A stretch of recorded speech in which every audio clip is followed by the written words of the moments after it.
down, I know you got me, baby.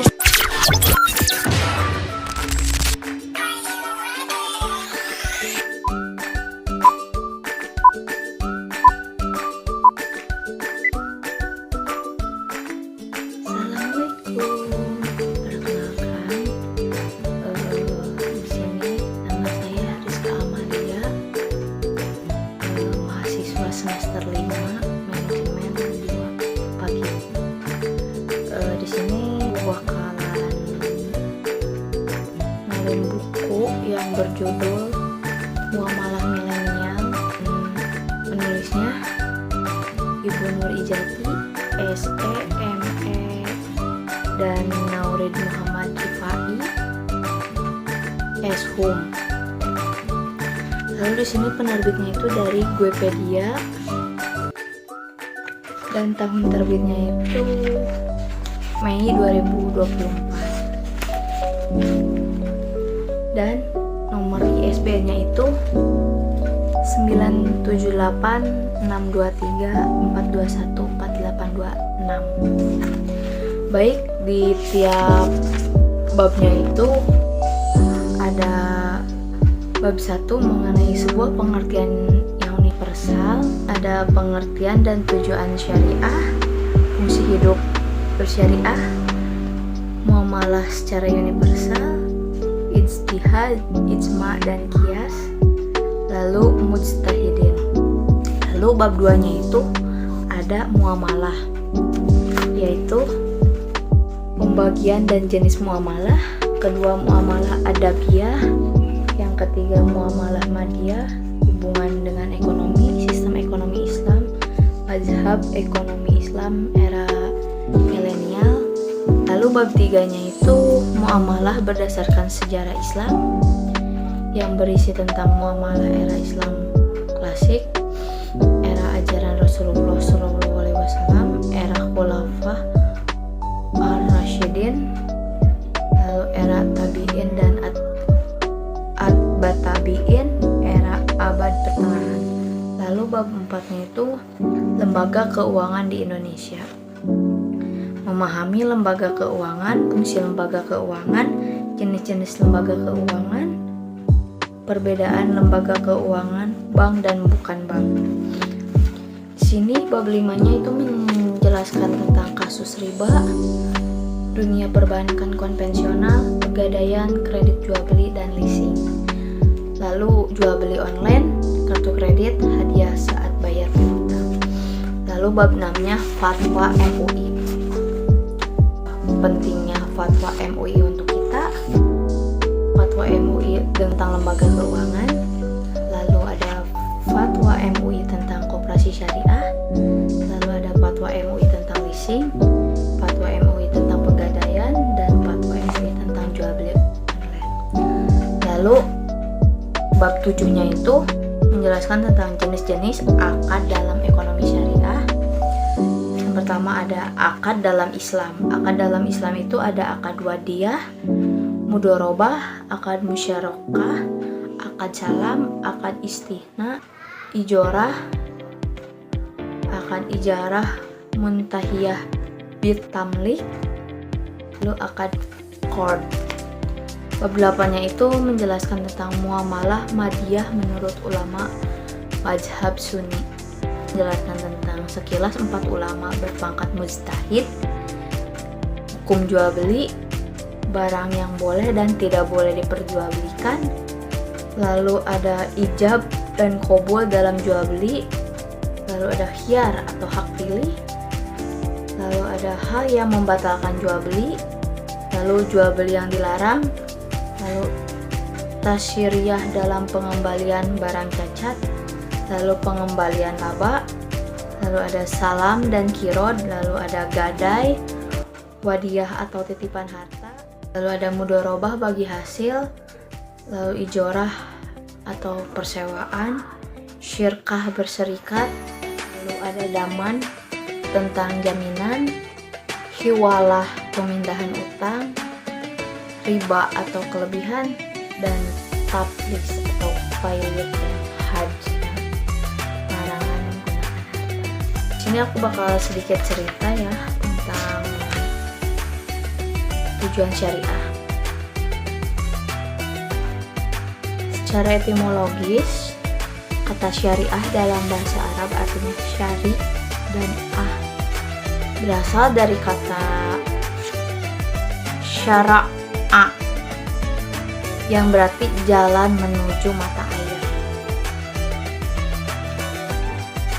Dalam istilah Islam, syariah berarti jalan besar untuk kehidupan yang lebih baik, penuh dengan nilai-nilai agama yang dapat memberi petunjuk bagi setiap umat muslim yang menganut agama Islam. Lalu ada hukum ijtihad, hukum dan hadis yang bersumber dari Al-Quran Nabi Muhammad SAW, yaitu ijtihad berpikir keras untuk menentukan hukum Islam. Lalu ada ijma, kesepakatan ulama, dan qiyas, perumpamaan kasus. Tujuan dari syariah tidak lain dan tidak bukan adalah untuk umat Islam agar tidak tersesat dalam hidup, baik di dunia ataupun di akhirat. Karena itulah Allah Subhanahu wa Ta'ala telah memberitahukan jalan mana yang harus dilalui untuk umat Islam, yang baik dan buruknya. Lalu fungsi hidup syariah. Fungsi hidup syariah adalah membantu manusia memiliki hablum minallah atau hubungan manusia dengan Allah dan hablum minannas, yaitu hubungan sosial antar manusia sebaik mungkin. Lalu muamalah secara universalnya itu adalah menurut istilah syariah Islam adalah suatu kegiatan yang mengatur hal-hal yang berhubungan baik dengan sesama umat manusia dan diajarkan sesuai dengan ajaran agama Islam. Lalu ijtihad sudah mulai dilakukan oleh para sahabat Nabi Muhammad SAW, dan seorang ulama yang mampu melakukan ijtihad disebut mujtahid. Sementara itu ijma muncul setelah Rasulullah SAW wafat, dan ijma sendiri bertujuan untuk menjadi sarana pertimbangan dan kesepakatan terhadap ijtihad.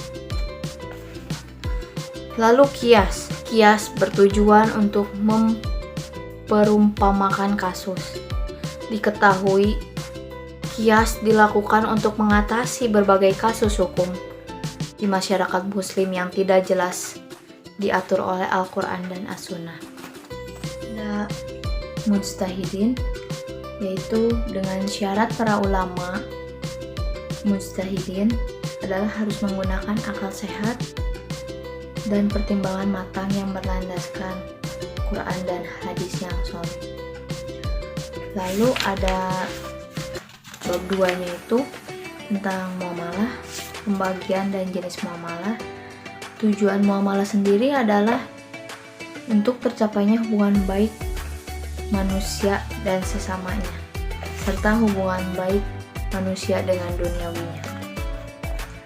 Lalu ada muamalah al-adabiyah, yaitu suatu pergaulan antar manusia yang penekanannya kepada perilaku, sikap, dan tindakan yang bersumber dari lisan dan anggota badan yang dasarnya adalah kesopanan dan berperadaban supaya bisa tercipta masyarakat madani. Lalu ada muamalah madiyah, yaitu suatu pergaulan yang terjadi antar manusia yang berkaitan dengan materi atau yang porosnya berada di atas sesuatu yang bersifat material, seperti jual beli barang dan jasa maupun jual beli di pasar modal. Muamalah madiyah memiliki beberapa jenis, diantaranya bai, khiyar, muqarabah, muzaro'ah, musaqoh, Kirad, perbankan syariah, syirkah, Ariyah, Ihyatul Mawat.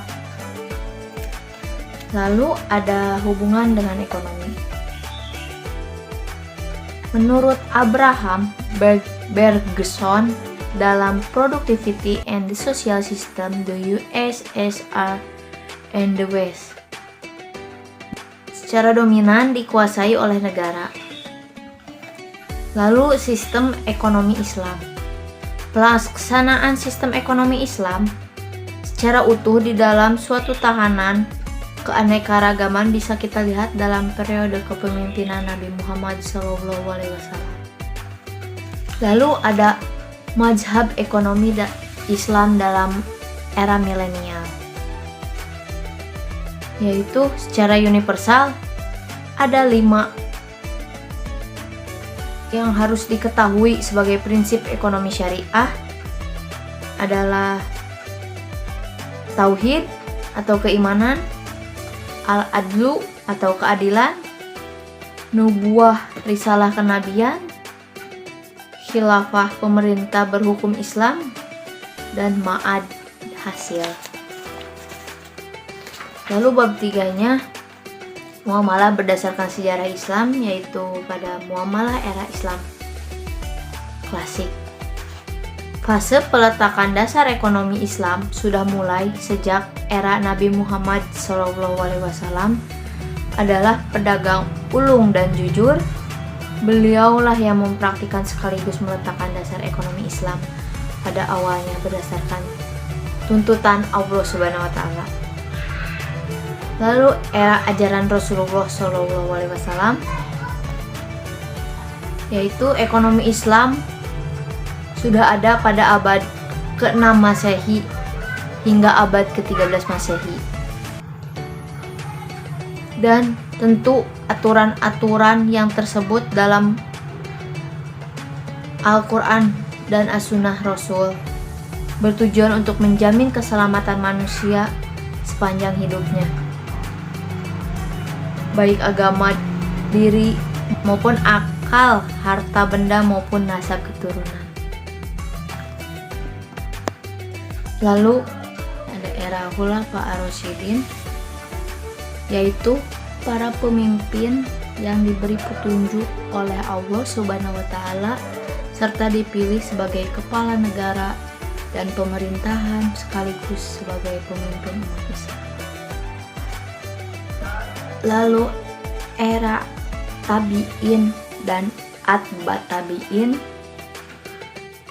adalah orang Islam awal yang masa hidupnya ketika dan setelah masa hidup Nabi Muhammad SAW, namun tidak mengalami bertemu dengan Nabi Muhammad SAW.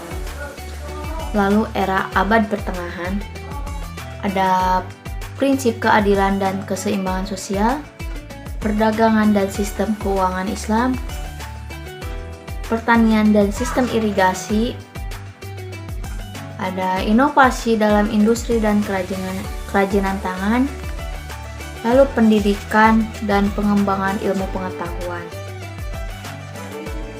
Lalu bab 4 mengenai lembaga keuangan Indonesia berdasarkan surat keputusan Menke Republik Indonesia nomor 792 tahun 1990.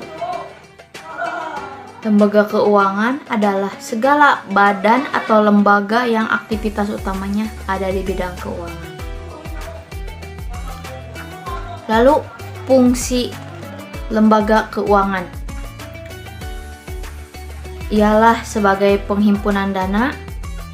Yang kedua, sebagai lembaga yang menyalurkan dana yang telah terhimpun kepada masyarakat agar mereka bisa menggunakannya. Yang ketiga, sebagai badan usaha yang memberikan pinjaman kepada masyarakat. Lalu jenis-jenis lembaga keuangan: 1. Bank, 2. Pegadaian, 3. Koperasi, 4. Lembaga asuransi, 5. Leasing, 6. Pasar modal. Lalu ada perbedaan lembaga keuangan bank dan bukan bank. Lembaga finansial bank berfungsi untuk menerima atau menghimpun dana dan memberi pinjaman kepada masyarakat dalam bentuk giro, deposito, dan tabungan. Lalu, fungsi dari lembaga finansial bukan bank adalah menghimpun dan menyalurkan dana kepada masyarakat tidak dalam berbentuk tabungan, melainkan berupa surat-surat berharga. Lalu bab 5-nya itu kasus riba dalam muamalah madiyah. Ada 3 jenis riba diantaranya. 1. Jual beli atau pertukaran barang. Yang kedua, adanya tambahan pada nilai hutang. Dan yang ketiga, transaksi tertentu yang tidak menetapkan berapa jumlah harga pembayaran. Lalu ada dunia perbankan konvensional, yaitu meminjam uang di perusahaan perbankan lalu dikembalikan dalam jangka waktu 1 tahun lamanya. Lalu yang ketiga ada pegadaian. Pegadaian adalah sebuah badan yang menjalankan aktivitas keuangan berbentuk gadai. Lalu ada kredit jual beli, yaitu KPR atau kredit kepemilikan rumah. Itu pun termasuk salah satu contoh riba. Lalu leasing. Leasing pada cicilan motor atau kendaraan bermotor disita jika tidak membayar angsuran selama jangka waktu yang sudah ditentukan. Lalu jual beli online. Misalnya membeli kalung emas tersebut akan sampai selama 3 hari lamanya menggunakan jasa pengiriman. Lalu kartu kredit. Berupa kartu kredit di sebuah perusahaan perbankan di mana dalam penggunaan transaksi menggunakan kredit card tersebut terdapat denda dan bunga. Lalu hadiah saat bayar piutang. Mengambil manfaat dari hutang. Lalu fatwa MUI. MUI merupakan mitra pemerintah dalam penyelenggaraan program pembangunan pengembangan kehidupan yang Islami. Ada fatwa MUI tentang lembaga keuangan, pendapatan lembaga keuangan syariah atau LKS selama masa konstruksi adalah pendapatan yang diterima dari nasabah baik dalam bentuk margin atau persentase, ujrah atau fee, maupun bagi hasil selama konstruksi. Lalu ada fatwa MUI tentang koperasi syariah. Koperasi syariah atau koperasi jasa keuangan syariah adalah koperasi yang dijalankan yang kegiatan usahanya bergerak dalam bidang pembiayaan, investasi, dan simpanan sesuai pola bagi hasil dalam syariah. Lalu ada fatwa MUI tentang leasing. Leasing yang tergolong dalam operation lease tidak ada pertentangan dengan prinsip ijarah, yaitu hak opsinya diganti dengan wa'ad atau perjanjian di awal kontrak atau janji si penyewa kepada penyewa untuk menghibahkan atau menjualnya dengan catatan harga sewa dan atau harga jual sudah disepakati di awal kontrak. Lalu ada fatwa MUI tentang jual beli. Di era milenial ini, jual beli kebutuhan masyarakat muslim dihadapkan dengan perkembangan zaman berupa jual beli secara pasar abstrak atau online shop. Lalu bab 7-nya itu mengenai jenis-jenis akad dalam ekonomi Islam. Akad dalam Islam sendiri berasal dari kata al-aqd dalam bahasa Arab yang merupakan bentuk masdar dari kata aqoda dan jamaknya adalah al-uqud yang artinya perjanjian yang tercatat atau kontrak. Akad dalam Islam meliputi ada beberapa, yaitu akad wadiyah. Wadiyah dalam bahasa Arab dapat diartikan sebagai titipan murni dari satu pihak ke pihak lainnya. Lalu mudorobah. Mudorobah lebih dikenal oleh umat muslim sejak zaman Rasulullah SAW, bahkan telah dipraktikkan oleh bangsa Arab sebelum datangnya Islam ketika Nabi Muhammad SAW berprofesi sebagai pedagang. Syarat mudorobah yaitu sebuah kriteria yang sudah melekat pada saat melakukan rukun mudorobah. Lalu ada akad musyarakah. Akad musyarakah diperuntukkan bagi kamu yang memiliki usaha dengan bentuk saham atau pasar modal yang keuntungannya dan resikonya akan ditanggung bersama sesuai kesepakatan dari awal. Lalu akad salam. Akad salam adalah dalam istilah keuangan syariah Islam mengacu pada transaksi jual beli di mana barang yang diperjualbelikan tidak ada di tempat transaksi. Namun dengan membayarnya di muka, pembeli akan mendapatkan barangnya beberapa waktu setelahnya. Lalu ada akad istihna. Istihna adalah akad pemesanan suatu barang dari pihak satu pemesan dan pihak dua produsen. Lalu ada akad ijarah.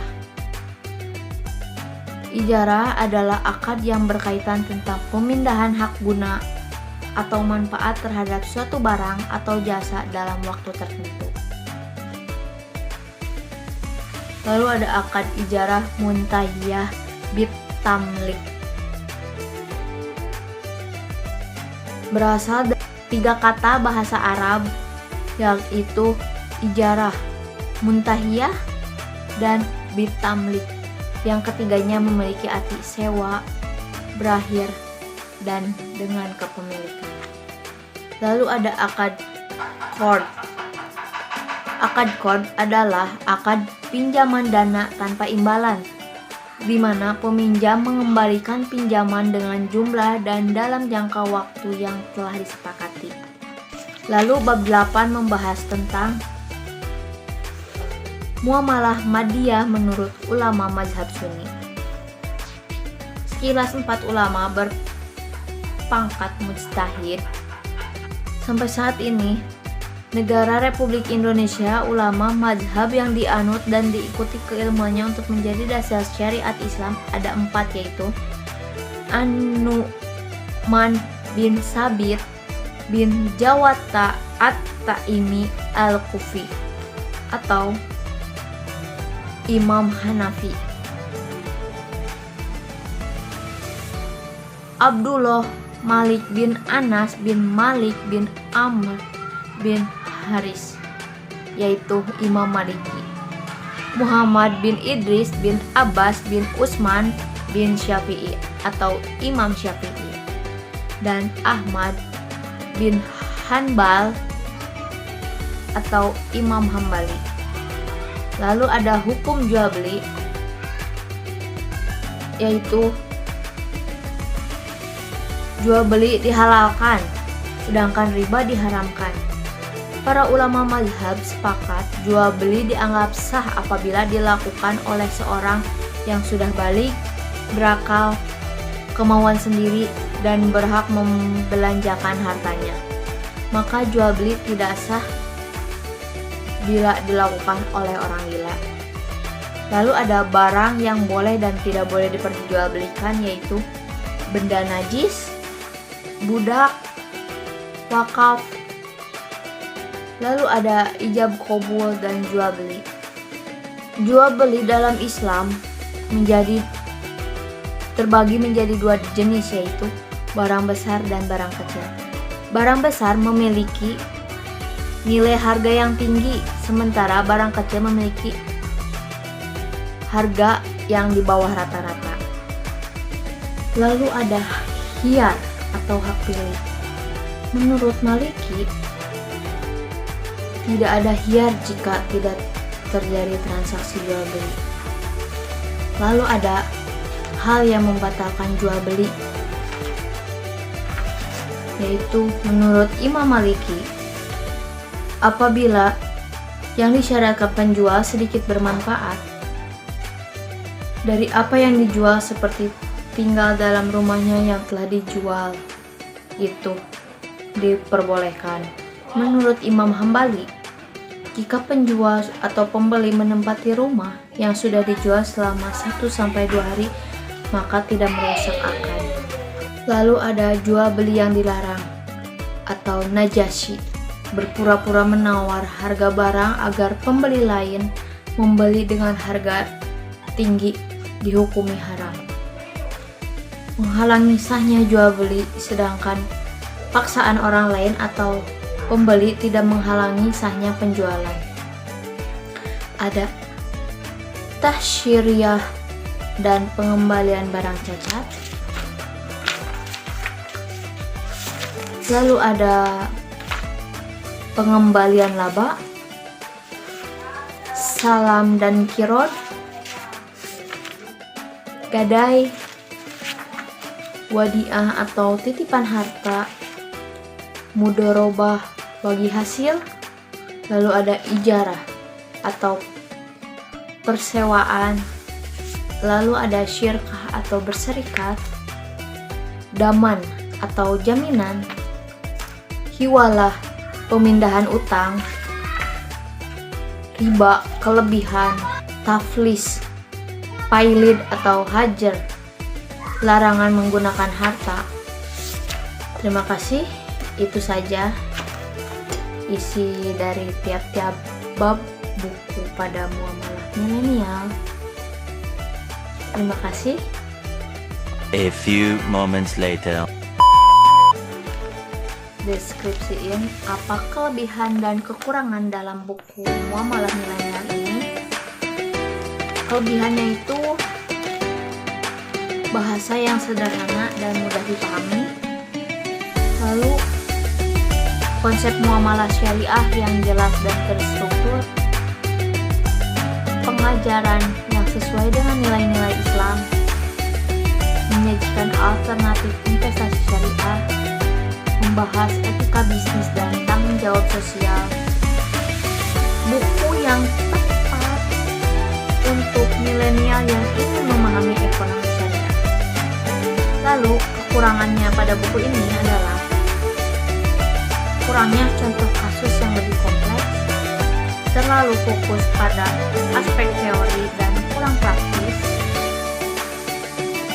bahasa yang terlalu formal untuk beberapa pembaca, dan konsep mungkin sulit dipahami, kurangnya diskusi tentang dampak teknologi terhadap muamalah milenial, dan kurangnya referensi yang lebih luas. Adapun kesan dan kesan dalam penyampaian buku pada muamalah milenial ini, buku ini memberikan kesan bahwa mengelola keuangan dengan bijak sangat penting bagi milenial. Bahasa yang digunakan santai dan mudah dipahami. Lalu contoh kasus nyata membuat pembaca lebih mudah memahami konsep apa yang dibahas. Dan buku ini menginspirasi pembaca untuk mengambil keputusan keuangan yang tepat.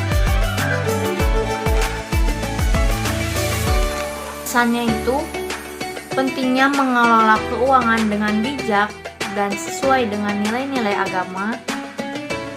Menghindari utang yang tidak perlu dan mengatur pengeluaran, membangun kesadaran akan pentingnya menabung dan berinvestasi, lalu mengintegrasikan nilai-nilai agama dalam kehidupan sehari-hari. Kritiknya ini yang aku kasih yaitu kurangnya contoh kasus yang lebih kompleks dan relevan dengan kehidupan nyata. Bahasa yang digunakan terus buku ini terlalu fokus pada aspek agama dan mungkin